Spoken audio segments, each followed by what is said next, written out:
And then ultimately to use the leverage we have in relationships to either ask for the changes we want and follow through, or if our needs aren't being met, to leave, right? And so I think it's really important, and this is a bit controversial to say, but I don't believe relationships can be healthy unless both partners believe they could leave because they believe in their ability to create a great life. They believe in their own resilience. I think we're a better partner to a partner who we know has other options besides us, right? And then we want to bring our A game insofar as is possible, not every second of every day, but to the relationship. Welcome to the Soulful Sound podcast, where you will find conscious, inspiring content to support your healing and transformation. Now, before we jump into today's episode, I want to extend a heartfelt invitation for you to be part of our community, where more insightful conversations await to guide you to heal, grow, and thrive. Simply click the subscribe button. It means the world to me, and your engagement is a big part of us reaching the hearts of other beautiful souls like you. Thank you so much for joining, sending you love, healing, and sound wherever you are. Hello, everyone. Welcome back to the latest episode on the Soulful Sound podcast. I'm joined by the awesome Tonya Lester, who is the author of Push Back, Live, Love, and Work with Others Without Losing Yourself. And she is a Brooklyn-based psychotherapist and writer known for her work with relationships and communication. Her essay, Couples Therapist, Heal Thyself, was published on Modern Love column in the New York Times, and she has been writing the popular Staying Sane Inside Insanity blog for Psychology Today since 2020. Welcome in, Tonya. Thank you so much for having me. It's great to be here.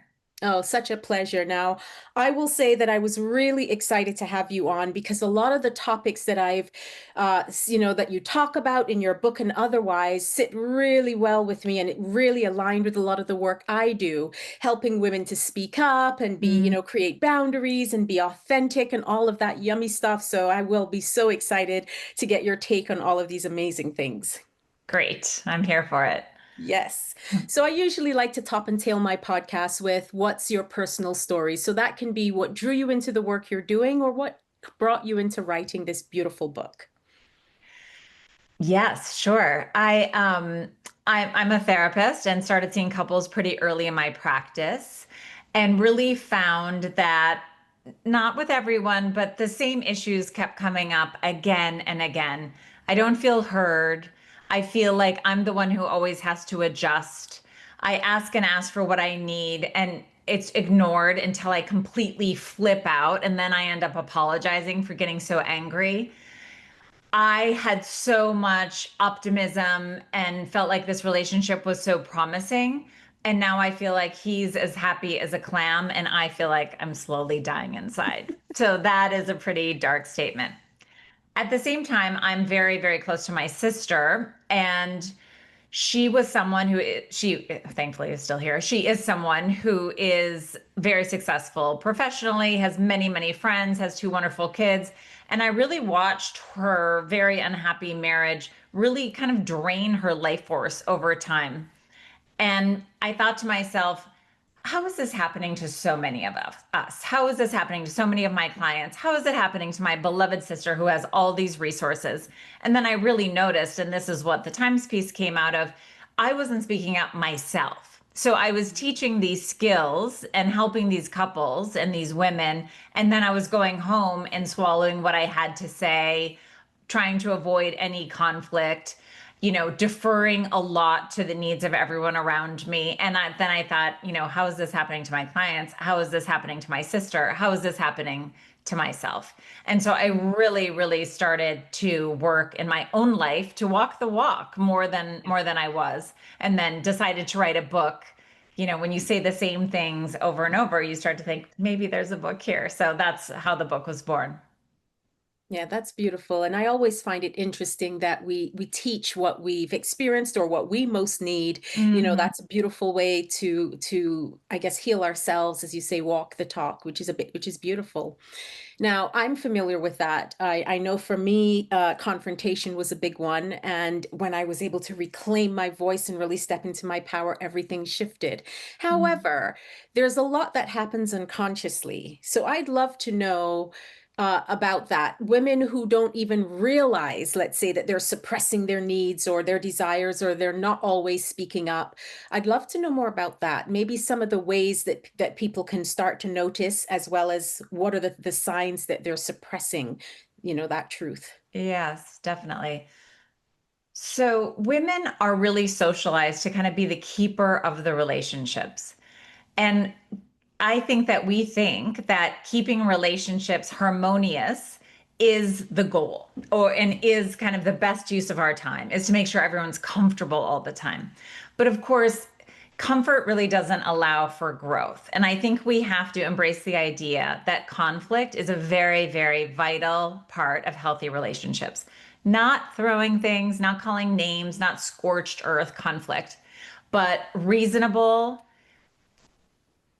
you know, sometimes very emotional without kind of flying off the handle. But the idea that someone has to be unhappy for something to change is just, that's just a rock solid truth, right? Change does not happen unless someone needs things to be different than they are. And so I think if we're always avoiding conflict, if harmony for its own sake is the goal, we are going to find ourselves resentful often, getting angry at the people who don't necessarily deserve to be, to be on the receiving end of our anger.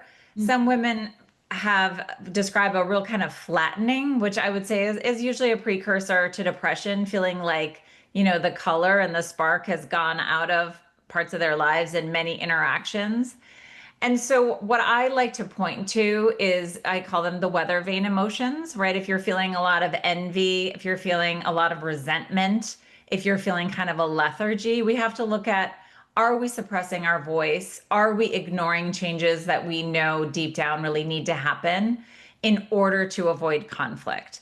And I think we can kind of follow those emotions to really figure out what we need to say and what we need to do. So that's huge. I think paying attention to those emotions.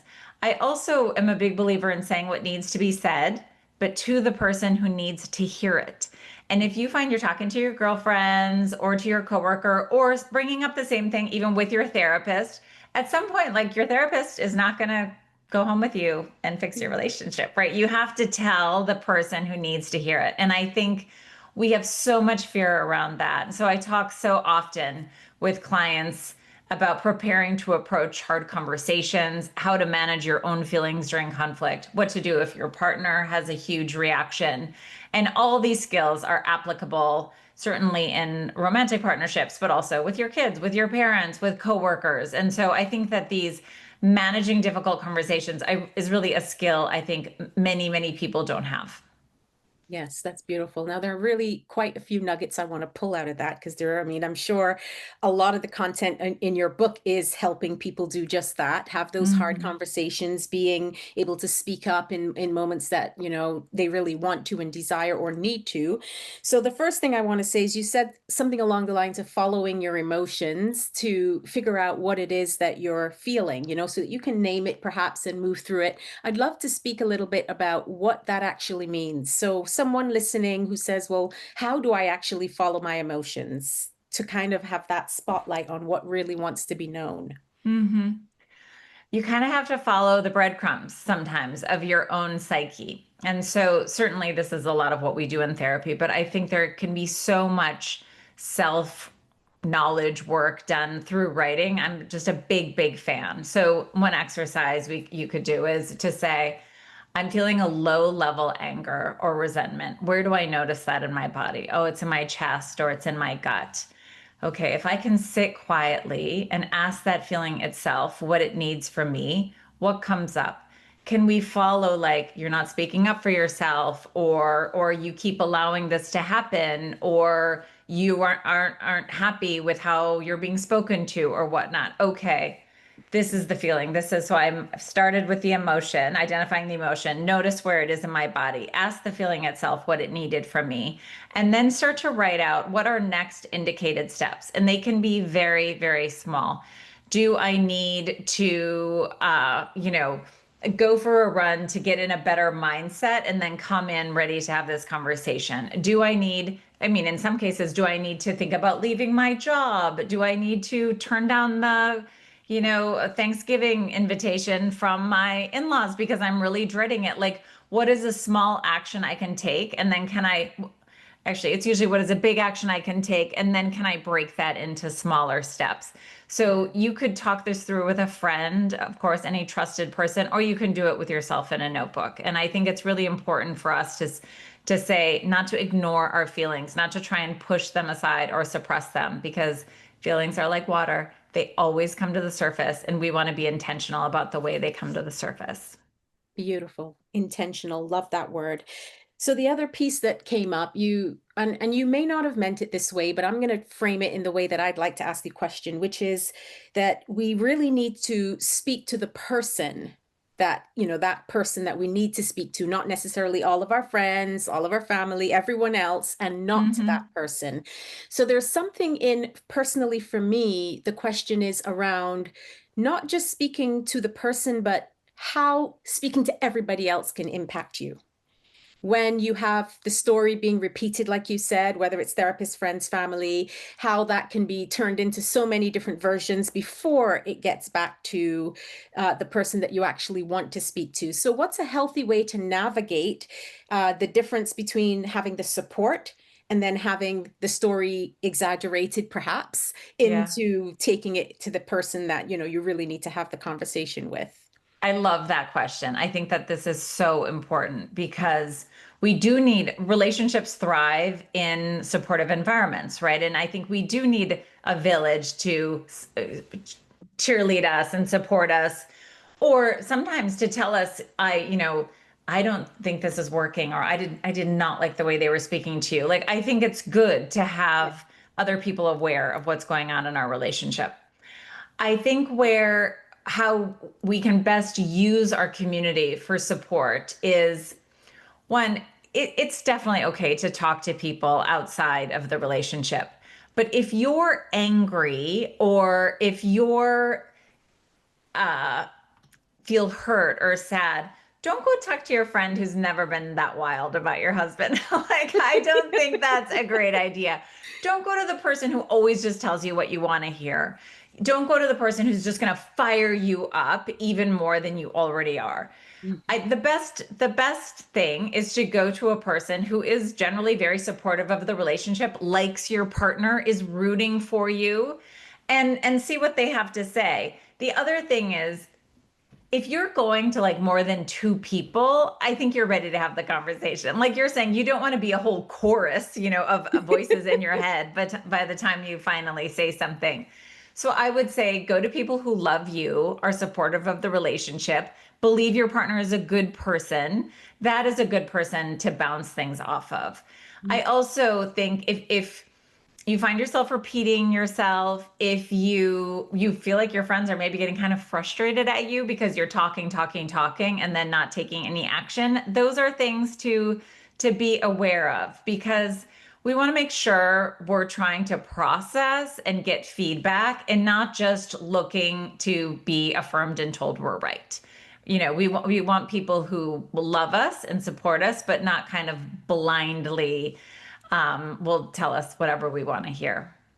Yeah, brilliant. I love that so much. I often say I know the friends who to go to say, "Hey, what are my blind spots? What am I not seeing here?" And I I think love it's that. it's so important, as you said, to have the objectivity, and not everyone does, and that's okay. We can love everyone where they are, but Hmm. for our own discernment and wisdom to choose what's going to be helpful and supportive is really cool. So I love that differentiation. Thank you for shining a light on that. What do you think are some of the most common reasons that women have for not, fully expressing themselves or asserting themselves in their relationships, whether that's work, friendships, etc.? I think we've really been taught not to rock the boat. And the idea that someone is mad at us or say we've made a mistake is is something really we're taught to fear. I mean, we can take a lot of these things. Women's safety has been at issue for all of history. So I think there's a very primal fear about making someone mad. And that's so deeply rooted that I don't think we should be trying to like wrench that part out of us. I think we should be trying to use discernment for when the fear is necessary. And if we're truly afraid, and I talk about this in the book, I'm not pretending in the book that all we need to do is speak up for ourselves and everyone else will fall in line, or that there aren't relationships that we really aren't safe to speak up in. And then, of course, we really have to be figuring out how to extract ourselves from anything that is emotionally, physically, whatnot, unsafe, of course.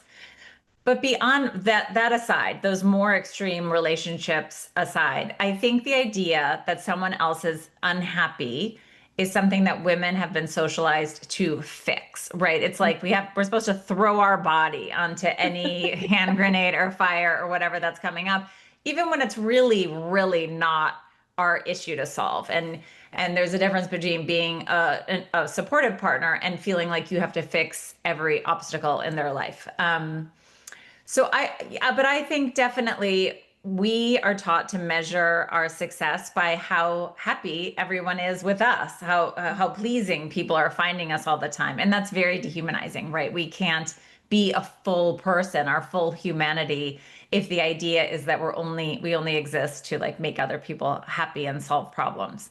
But I think we are taught that from a very young age, like to be pleasing. And Yes. I think that's different. I don't think boys and men are just simply not socialized in the same way. There's much more socialization around being tough and achievement. And those things, men get stunted in their own ways that are not emotionally healthy. But for women, I think it's the silencing really goes along with this idea that we want to cheer people up. Yes, and a lot of the old conditioning, better to be seen, not heard. No, girls need to Hmm. be quiet and this way and that way and good and all those things that, Clean, pretty. yeah, Yeah, all the totally. conditioning. Yeah. Yeah. Oh, yeah, exactly. I'd love to hear your thoughts on self-responsibility because that's huge for me in this work, which you've been kind of planting that thread throughout everything you've shared so far, which is as you just said, what's yours, what's not yours, whether that's to fix or to do or to anything. When something is happening for you, how you look within yourself for that, and not necessarily point fingers at the person, but have being able to speak up and have those conversations. So what are your thoughts on responsibility, self-responsibility in this space? Hmm. So we can't locate the source and solution of our problems in other people. And we need to be boundaried around people who believe that we are the source and solution of their either unhappiness or happiness. So I really think of it as like, we can have we can have like a little gate around us or a fence around us that we open with a gate or we close with a gate. And it is our responsibility to kind of keep our side of the street clean, to behave in relationships in a way that reflects our values, to be honest about how we're being treated and how we're treating others.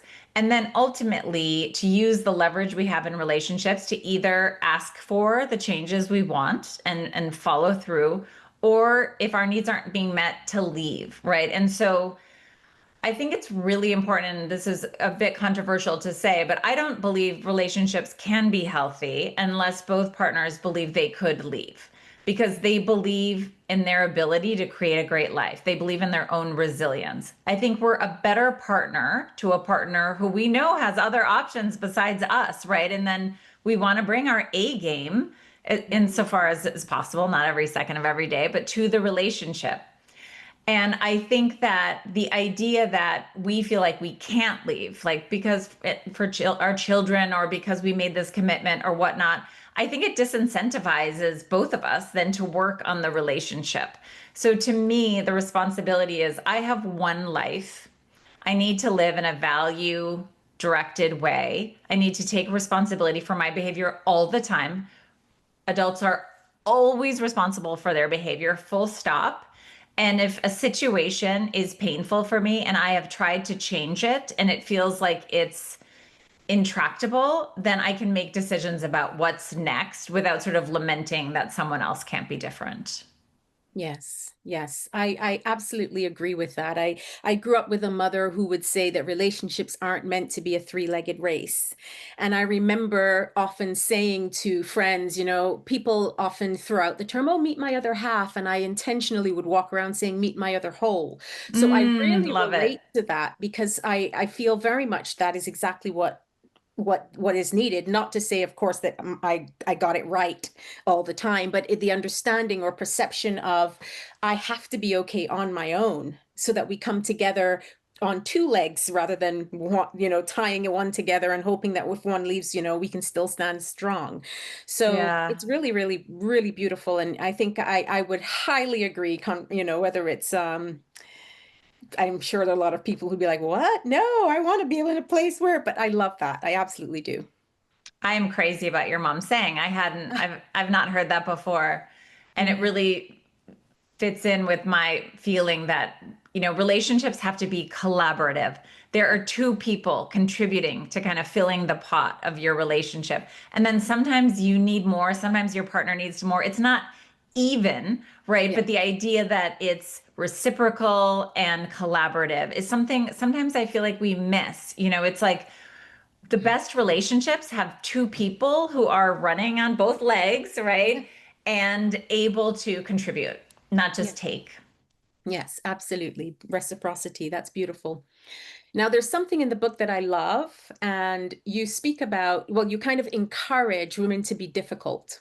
And I use the word difficult. I think that's the word that was used, and I love Yeah. that. And I'm sure that as I pin it there, it can be misunderstood. So let's talk about that. What do you mean by encouraging women to be difficult? So I also love the word difficult. And the book was actually originally called Be Difficult, Ah, but the marketing team had such an aversion to it, I think for the reasons you're saying. And when I would tell people I'm writing a book called Be Difficult, it was about half and half, like half of women in particular being like, I love it, chills, and yeah, the other half that being would be like, me. yeah, good. The other half of people would be like, I don't want to be difficult, right? And so therein lies the rub. We are taught not to be difficult, and difficult women have a very bad reputation. And I think when a lot of people think of difficult, they think like incorrigible and absolutely not taking responsibility for themselves, flying off the handle, unreasonable, belligerent, right? That is what we often think of as a difficult woman. But I think so many women overcorrect, are so afraid of being that person because they might know someone like that. They don't like her very much at all. And so there's this overcorrection and trying to be easy all the time and low maintenance, which is my least favorite, I think, most misogynistic word or phrase of all time. We just really over index on being likable, and that is such a trap for us. And so for me, difficult is saying hard things that need to be said Mhm. clearly and directly to the person who needs to hear them, even if they do not want to hear, or especially when they don't want to hear what you have to say. And it's really hard. Someone I'll just cop to. I was writing the book. I think I had just sold the book, and I was in a movie theater with my children, and there was this man with his kids, and he had this huge phone, and he was texting during the movie, and so it's this bright light. And I'm really loath to say anything, no matter how politely in that situation. And then I was just like, I wrote a book called Be Difficult. I have to say, excuse me, could you turn down your phone? So even small things like that, it's like assert yourself, do small things. If someone's being rude, say very, you don't have to be rude about it, but Yes. say, could you darken your phone? Say, I'm not crazy about this glass of wine. I want to send it back. Like we can assert ourselves in these small ways. Like we are allowed to have a request. Yes. And then, of course, in our, there's much more significant examples than someone on their phone in a movie theater. But at work, if we feel like we're being treated unfairly, if we are disappointed we didn't get the promotion, if we are being harassed by someone at work, like it is okay to speak up. And really because we are still in a sexist society. So there are people who aren't going to like us very much or going to think we're difficult, but our own sense of self-respect, our own modeling for other people around us, and our own, a sense of what's just and how we ought to be treated will be affirmed if we start speaking up for ourselves. Yes, and I think it is fundamental that you mentioned such a small, mundane, let's say, step, because I think this is often where we miss it. It's the big Mm, ones that we can point out and say, I can't tell my partner I'm unhappy with our sex life, for example. Maybe that's a hard thing to say, but in the cinema, like you just gave that example, these are the moments to practice, so hmm that you build the muscle that get you to the place where you can feel confident to speak up, especially in the harder moments. So I love that hmm you actually brought that kind of example in. So for people listening, they're like, well, what can I do? How can I even learn how to do that? Start small, Start which is really small. important. Yeah. Yeah. And it is hard. I was nervous and it was fine. It was all fine. So, Yes. and he turned down his phone. So it was Yeah. mission accomplished. Yes, and then when I talk about this in the work that I do, then there's the other piece which is you've already mentioned, and perhaps we can go a little further with it. This is how I usually phrase it, and I know you'll understand, so you can go further with it. Is how you respond is not my responsibility, only how I communicate it.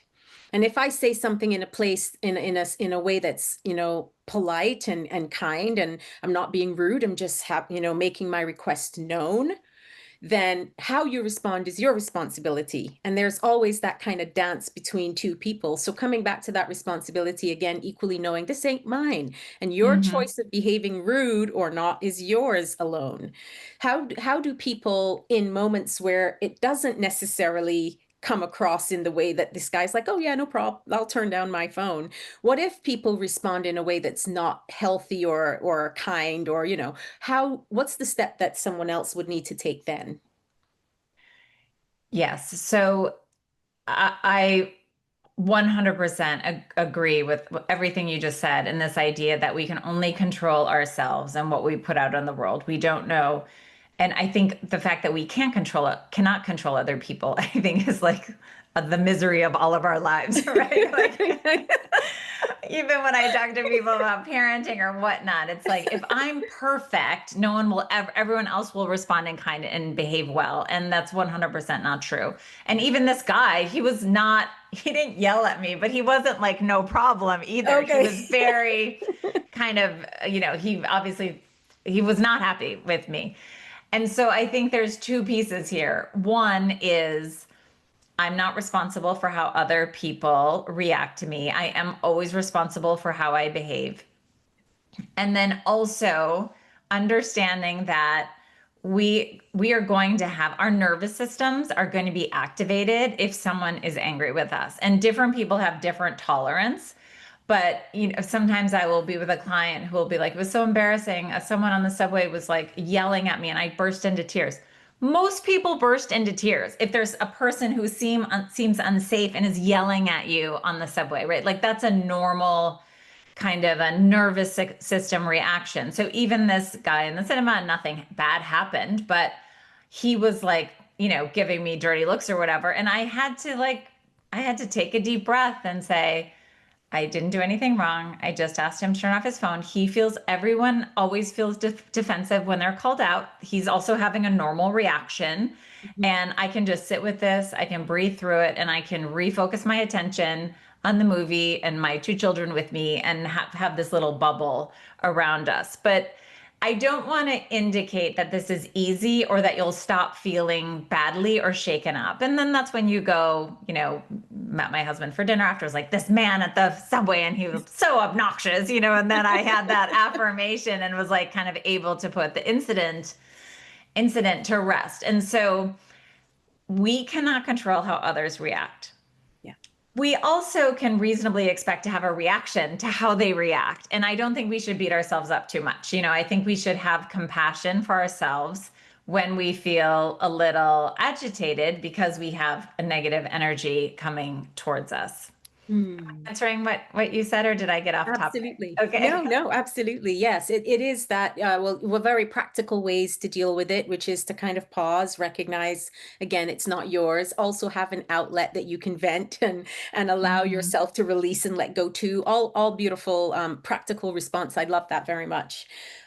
You did mention the word that we're not perfect. So I know you speak about perfection, perfectionism, and I will say there was a time where I mean, one would say that's the Virgo trait in me. Mhm. It got to be perfect. Everything's got to be right. Everything.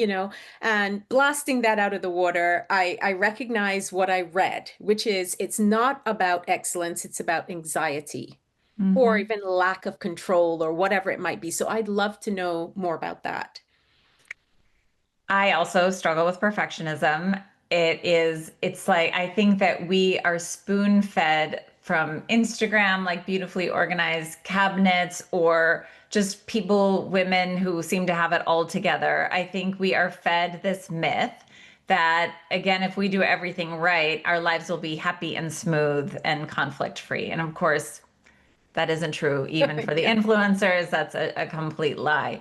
So I think what ends up happening is that we start often as girls or as children saying, "Oh, I feel better when my bed is made. I feel better when I have an A on the test. I feel better when everyone likes me and is happy with me." And then we start to try and get ahead of it and like self-soothe really by having all of our drawers in order and having everything planned perfectly and having the outfits be beautiful and the meals be wonderful. And we can, as go into adulthood, there's just more and more and more things to keep perfect. And so one way I like to look at it is we start to deal with that anxiety by trying to control ourselves and be perfect.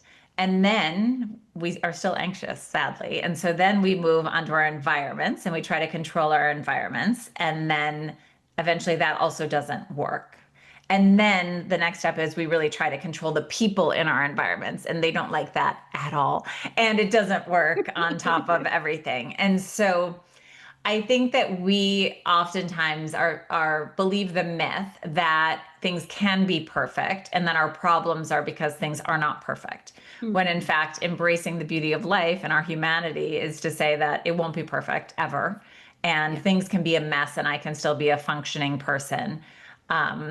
Casey Davis wrote this wonderful book called How to Keep House While Drowning. And one thing that she says that I love is that cleanliness or tidiness is not, there's no moral victory. It's morally neutral. You just, like in her examples, you just need a house that functions, right? And what I would say is that to be perfect is to keep stopping us before we take the big leap, live out our big dream, take a risk, or speak up, right? Because speaking up is messy. It's imperfect because we can't control people's reactions the way that you said. And so I think perfectionism kind of keeps us in a box, keeps us from Mhm. taking meaningful action because we're knocking ourselves, taking all these tiny actions and color coding.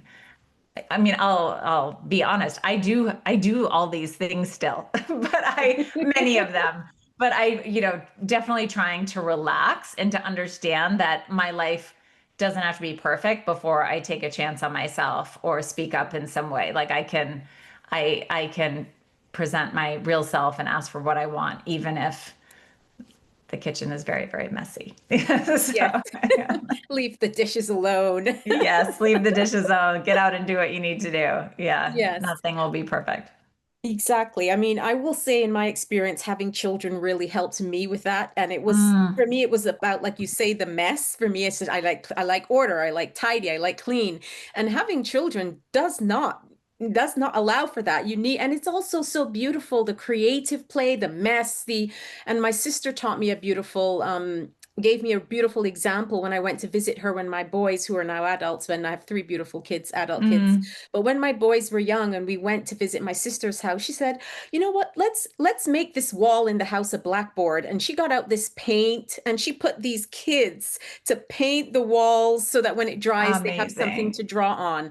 But then I all I saw at that time was their hands full of black paint, their paint everywhere, and it was like I I like, thought, don't this is, touch the carpet, don't don't touch touch the couch. anything. And then Yes. let's get you in the shower after and everything. But they loved it. And so that was such a beautiful inspiration, a beautiful Mhm. example. And also the result was now we get to play more in a different way. And that was a long time ago, but it stuck with me because I was like, get over yourself, Simone. It doesn't have to be neat, tidy, and clean all Totally. the And time. they had like a magical day, and Yes, you were dealing with so much anxiety, right? And yes. so then you About the think mess after. about the mess, right? Which is like, they'll go in the shower, it'll be fine, yeah, Absolutely. yeah. Absolutely.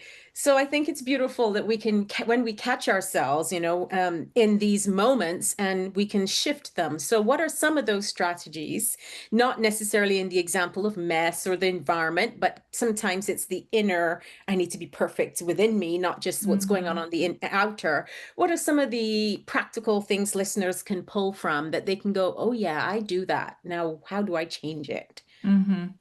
So one thing, one a good place to start, I think, is to say, if I am being extremely self-critical, if I am feeling that tightness around behaving or appearing a certain way, Yeah. is there something outside of that that I'm avoiding by hyper focusing on these small internal things, right? It's, Mm. I'm not the first one to say this. Tons of like feminist philosophers have said this idea that diet culture and having your body be perfect is, and like people saying, if I spent as much time looking for a cure for cancer as I did on calorie counts every day, we would have, solved this crisis.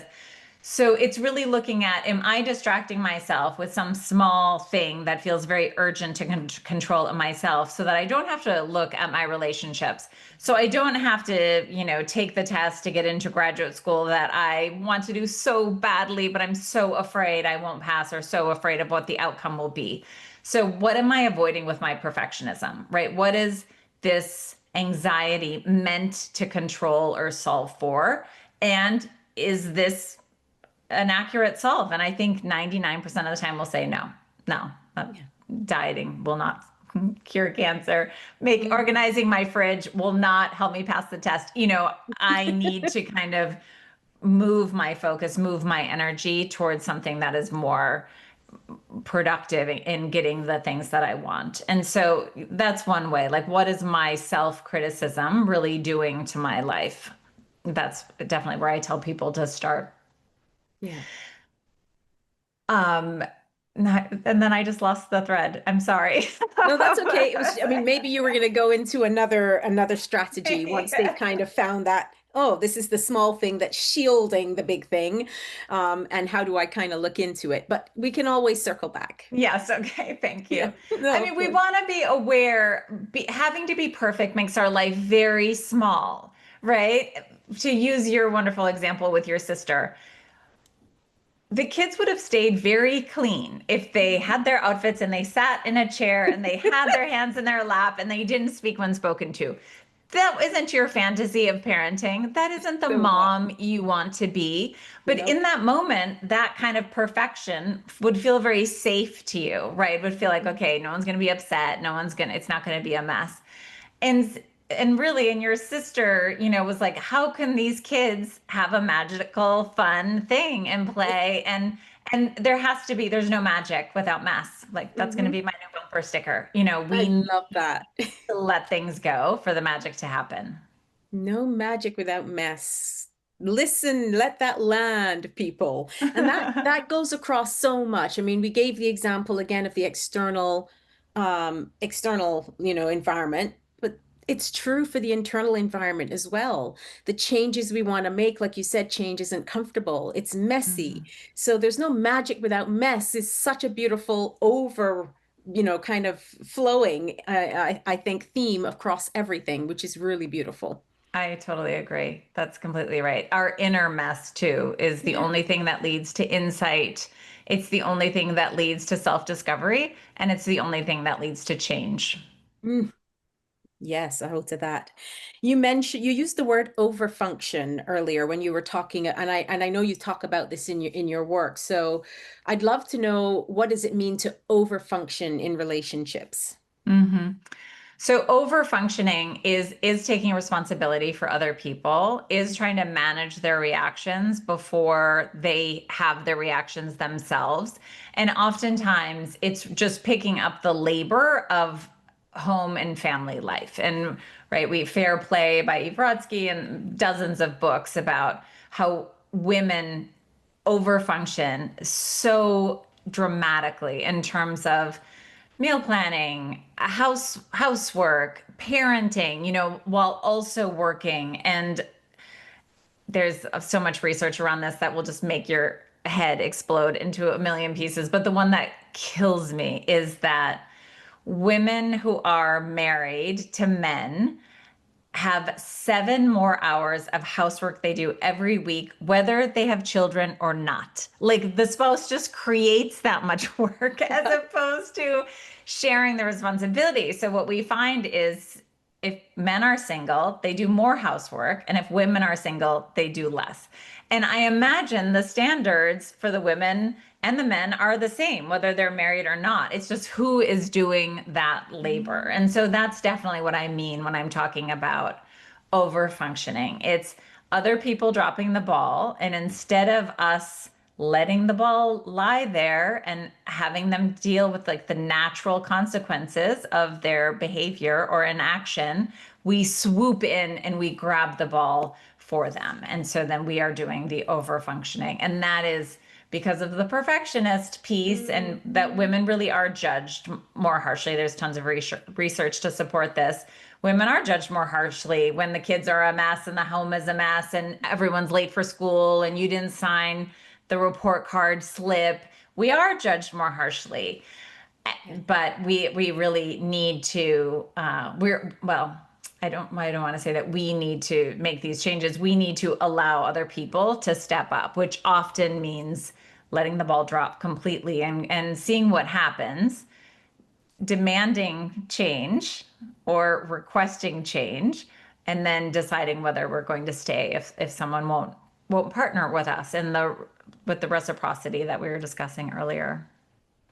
Yes, absolutely. And I know historically the roles that a lot of women played because of, we know how it is, the patriarchy and all the other things. And, women's place was at home for a very big Mm-hmm. part of things. And there's a lot of unlearning and reconditioning there as well, where because a lot of women are doing all of those things and working. It's not to say that either are good or bad, but the reality is we have all of it now.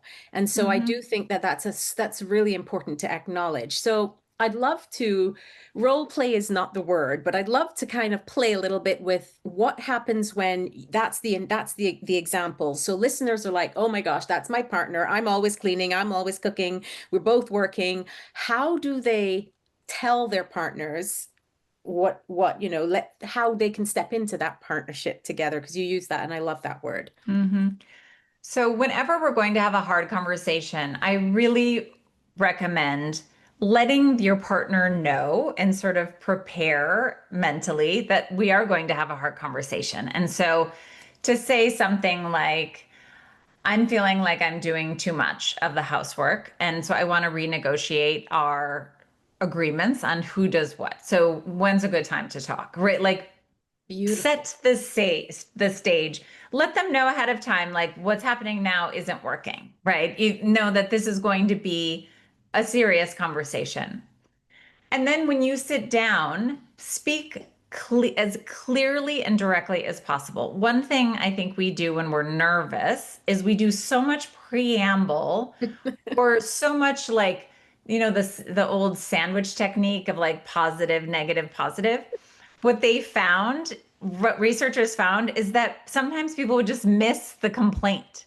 There was so much flowery language around it that the meat of the sandwich was being completely missed. So I don't think we have to start with, "Oh, but you're so good at this, la la la la la." I think we could say, "I feel like I'm doing too much housework. Since we're both working, we need to talk about how this can be more equitable. Here are some ideas I have." And then, this is getting in the weeds a little bit, but usually I think what works best is setting very clear expectations and having one person have to handle every bit of laundry or every bit of grocery shopping and that's the fair play Eve Brodsky thing about you have a task and then you have the task from beginning to end, which oftentimes as women, we're left with like, okay, I'll take the kid to the birthday party, but you RSVP, you buy the gift, you remind me to go, you make sure the kids have everything they need, and we want to offload as much of that as possible. But getting into the communication piece, you need to say, this isn't working for me anymore. Mhm. I need to see this change. I'm open to your suggestions as well, but things staying the same won't work for me. And I think we're nervous to say it quite that directly, but often that's what's needed to kind of puncture the inertia that is already happening. Yeah, and I know this is a generalization. From my experience as a mother with boys or men now, and my own relationships, whether that's brothers, father, or other men, most men say they prefer direct. Most men Interesting. most men say, just tell me what you want, or tell me what you want me to do, or tell me rather than beating around the bush. I actually had a very small conversation with my son about something. He asked me a question and I didn't know the answer. And he said, just be direct. I said, I just don't know. But when I know, I'll be direct. So he Mm. said that I recall that from today, actually, as I'm speaking of this. And so I wonder your thoughts on that and the experience that you've had, because that's the kind of feedback that I get from a lot of the men in my world in all different contexts. Hmm. That's interesting. I think that the beating around the bush or feeling like something is being unspoken, it makes people uneasy and it can often, oops, my cat, my needy little cat, Oh, it hello. can often, it feels like you're being evasive, right? And so I do think people like things to be clearly outlined. Sometimes when we have a resistant partner, though, it can feel like, oh, I am being clear. You are pretending that this is not clear in order to have plausible deniability, to not keep up your end of the bargain. So you want to make sure you know kind of what you're dealing with. One thing that I hear people say constantly and that we just need to banish is this idea that I shouldn't have to tell him, right? That he should know. And it's like, it doesn't matter. I mean, maybe that's true and maybe it's not. But if he doesn't know or you're not getting the result you want, then you absolutely have to say it again. Yeah. Um, and I don't know actually is an answer, right? Sometimes we do Yeah. need to get back to people, but I think that being direct, saying what needs to be said, not feeling like people should be mind readers, and but also being honest if sometimes I think being told we're not being clear can be a little bit of avoidance technique as well, and we should call it Mhm. out as such if that's what's happening. Yes, and I love that you touched on that, because it's often what I hear too. I don't want to have to tell him. He should know. We've been together this long. He should know me by now. And I think, well, it's not a lack of knowing you. It's just we don't. It's not helpful to make assumptions Hmm. or to have the conversations and the stories in your head, but the person actually didn't hear it out loud. So, like you said, I'm not a mind reader. I am very much pro direct. Just Yeah. say what it is that you actually desire, need, want, no longer want, or not willing to accept anymore. I just think that's just the best approach. So I here to all of that. I know it's not Hmm. easy because I wasn't always there personally, but I'm definitely cheerleading that. Hmm. I also think that sometimes we make assumptions that people are more like us than they are. Like, I think that I have an example of the book about a long married couple where he never got Christmas presents or birthday presents for his wife because he didn't care about gifts. Mhm. And she felt so overlooked and getting gifts was very meaningful to her. And should he have known at that time that that would be that he should buy her a present? Yeah, I think he should have actually. I think there was probably plenty of context clues that he should have. But that said, he really didn't care about it, so it wasn't fully registering. And so in that case, she had to sit down, have a meeting. I know you don't care about gifts, but I care a lot. So I always want a gift on my birthday, and I always want a gift at Christmas forever going forward, and I don't want to discuss it anymore, you know? And in that case, he definitely was like, "Whoa, oh boy, okay, got it," you know, and that was it. That didn't happen again. So yeah, Yeah. speaking up, you have to speak up. Yes. And then as you mentioned earlier, if we're not here to control other people, or we're only here to request or say this is what is true for me, and how they respond is their response. And if there's no change, way back, circling back to the beginning, then you have a choice to make. Hmm. You have a choice to make, and the hard choices, but sometimes that's what has to happen. Yeah. And not liking our choices isn't the same as not having choices. And that is something I think we really have to remember. And I think of this as being as part of emotional maturity is accepting what it is and then making our decisions from there. And so, is it true that sometimes we settle in certain ways because it's worth it to us and others? Yes. But we have to be clear about what we can accept, what we can really work with without feeling that we are being eroded, our own self esteem for staying in this relationship, and whether the resentment is poisoning the relationship, anyways. You know, Yeah. sometimes I think it's like, I just have to accept it. It's like, but are you? Like, if you say that, what does it mean to accept? And Mm. if you are saying that, but you're not accepting it and you're kind of acting out in passive aggressive ways or whatnot, is that true acceptance? And is that living life at the level that you want to live it? You know, we need to have hard conversations, starting with hard conversations with ourselves. Oh yeah. Oh yeah, for sure. And there's a difference between healthy, compromising something in a relationship and sacrificing something, Hmm. self-sacrificing. There's a difference. You don't always get your way, but then you can see where's the middle ground, as opposed to, okay, I'm just going to sacrifice how I truly feel, as we said, to keep the peace or avoid confrontation and all of those things. 100%. Yeah. Yeah. I think of this as in the book, I call it deal breakers or grappling issues. And we can grapple with our partner and we can land on one thing that works for a little while and then we need to go to something else. But how we know we're in a healthy relationship is that our partner is willing to grapple with us, Yes. even if they're kind of getting their own way in the short term. This idea like, okay, we're going to keep looking for a solution that feels better. And this might change and shift over time, but we're staying in that collaborative reciprocity space that I keep alluding to. Like we are in this together. Yes. A question that popped up for me recently in one of my women's circles. I run a voice liberation women's circle.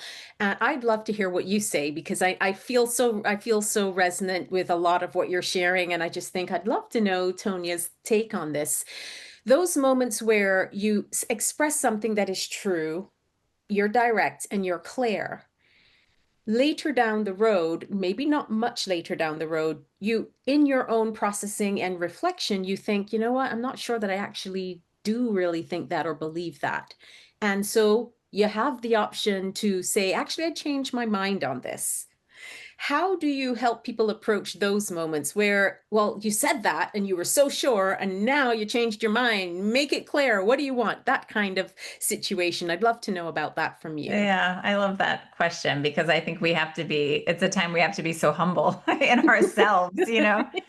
I actually have a really, really strong example of this in my own life, which was when I got married. So this is almost 26 years ago. I really thought I didn't want to have children. And so I had said to my husband, I don't want to have children. And he didn't have a strong feeling either way. There was an idea that it would maybe be revisited, but we were very young and whatnot. And then about 6 years later, I did want to have children and I wanted to have children right then because that's how I am. That's like my 100% personality. So I remember talking to a friend and being like, oh my gosh, I have made this huge change and now I have to tell him, you know. And the way I did it is how you have to do it. And I think it's just, I need to talk to you about something. I had a huge internal shift.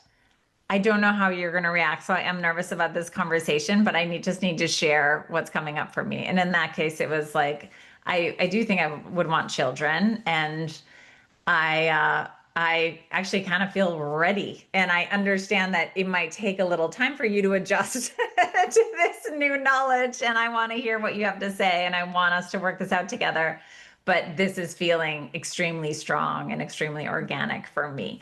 And so I think it's approaching it with humbleness. I think sometimes we feel so weird about this change that we want to be like, nope, I always felt this way, or aren't being very authentic in the messages we've been sending. So that I think is the main thing you want to avoid, is like, be humble, take responsibility for the fact that this is a big change, and then really allow people, a full breadth of their reaction. And of course, in my case, it was not one discussion. It was many, Yeah. many, many discussions. And then a couple years later, we were both ready to have children. So, Yeah, that's beautiful. And there are core truths, yes. But as beings, we're not static. We evolve, we shift, and that is also, what happens in the body shifts, what you were feeling at that time. So I think to be able to honor those shifts is really important. And I think, yes, we're allowed to change our mind, and there's humility that needs to be involved. I do love that piece.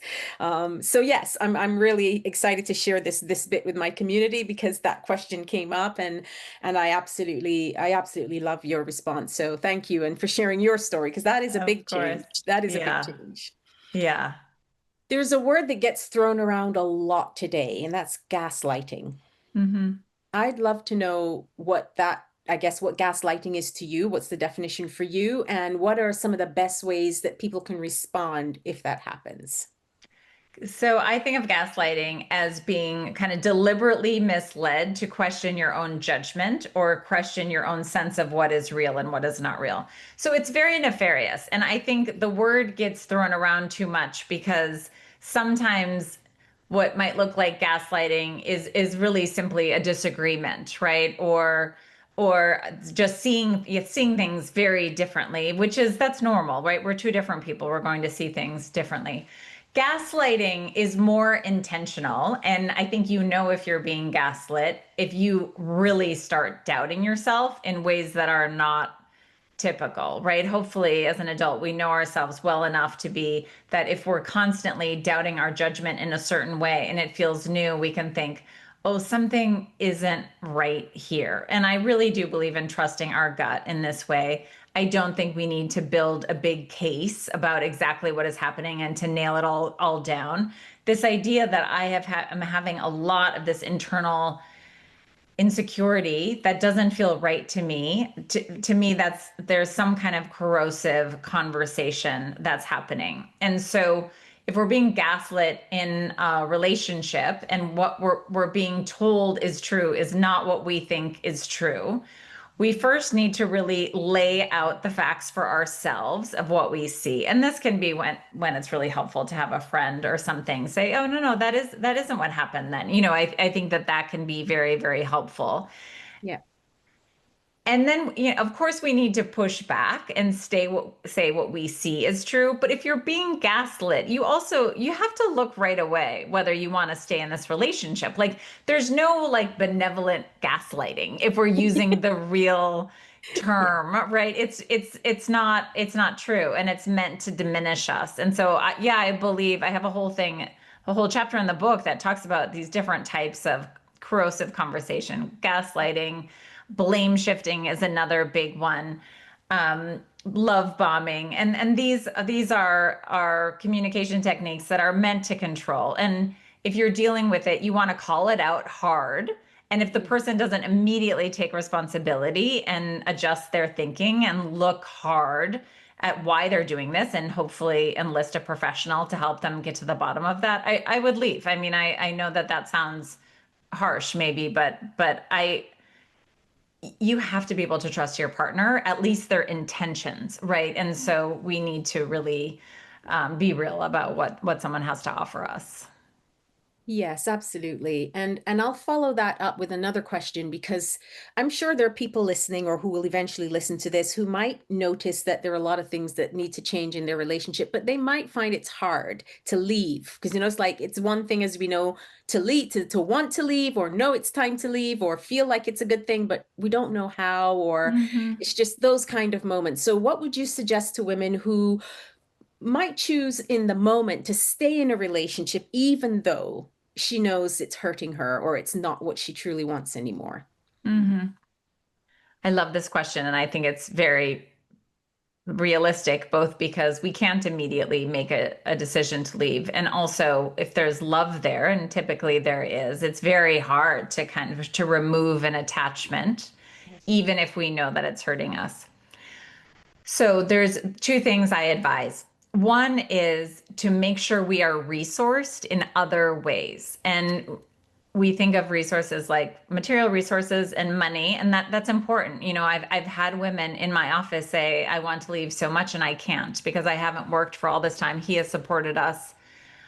I would be destitute. Well, if that's your situation, the plan that has to happen right now is how you get yourself on financial footing that you have more options about whether to stay or to go. By the same vein, if you don't have any friends to rely on, any family, I would consider that like socially under-resourced. And then that means you're relying on one person, and then it can be just too daunting to even think about making a change. And that's back to the leverage piece. Mhm. You don't have that much leverage in relationships if you're under resourced, either with capital or socially under resourced. Like, we need to have a bigger life than just our partner. Mhm. So if you're feeling isolated, you don't have a lot of family or they're not nearby, I really recommend, finding an activity, finding a church, volunteering, get yourself a women's circle. I love hearing that. It's like, how are you going to build up your resources in order to have more flexibility? And even, there's no downside, right, to creating a bigger life, which leads to my second point. It's our life is like a pie. And sometimes we have relationships that are painful that we need to stay in for some reason. But if we can make the pie as big as possible, it helps dilute the corrosive effects of relationships that we don't want to stay in. And so I would say make the pie bigger so the piece that that person gets is smaller, right? This is almost, it's just as applicable like with other family members or other people in our life that are maybe taking a lot from us, Yes. and get your resources up, right? We can always do that. You're going to feel like you're on much more solid ground if you feel like you can support yourself financially and emotionally. Yeah. Beautiful. Really solid, practical advice. I love that. Thank you, Tonya. I know this is always hard to ask an author because you've put so much, creative juice and flow into your work. If there is one thing that you really hope readers would take away from your book, is there something that feels ripe right now? Hmm. There is. I have a very specific answer. My dream for the book is that a reader who was feeling down or depressed or like she was being flattened in her life and her relationships, that she would read the book and feel invigorated and exhilarated around the idea that these are changes that are realistic that she can actually make. I want to contribute to the fuel of women insisting on better relationships. That's what I want to offer the world. Mm, beautiful. Well, I am so grateful for all of the wisdom and the amazing shares today. Thank you, Tonya, for joining us. I really celebrate you, the work you're doing to help us, to help everyone, but also women to really step into our sovereignty, whether that's in life or love or work. And I'm just so honored to have this conversation with you. It's been such a fun one. Such a pleasure for me. Thank you so much for having me. Beautiful. Now, where can people find you right now?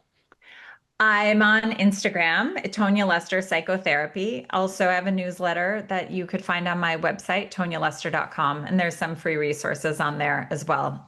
And then I do a blog on Psychology Today called Staying Sane Inside Insanity. So I would love to see people pop up there. Absolutely. And make sure to, of course, go and check out this beautiful book. grab your copy wherever you go shopping for books and Yeah. practice and just spend some time with it. Tonya, I ask all of my guests the same question at the end, and that is, what is your soulful sound to the world? And that's just simply a prayer or desire that you wish for the world. I hope we can all become grounded in ourselves in peace and compassion. And then because it starts from us, it can radiate out to the world. Woo! Yes, yes to that. Tonya Lester, thank you. Thank you so much, Simone. This has been so lovely. For me too. If you loved this episode, hit that like and subscribe button and make sure to check out our other episodes. Thank you so much for tuning in, sending you love, healing, and sound wherever you are.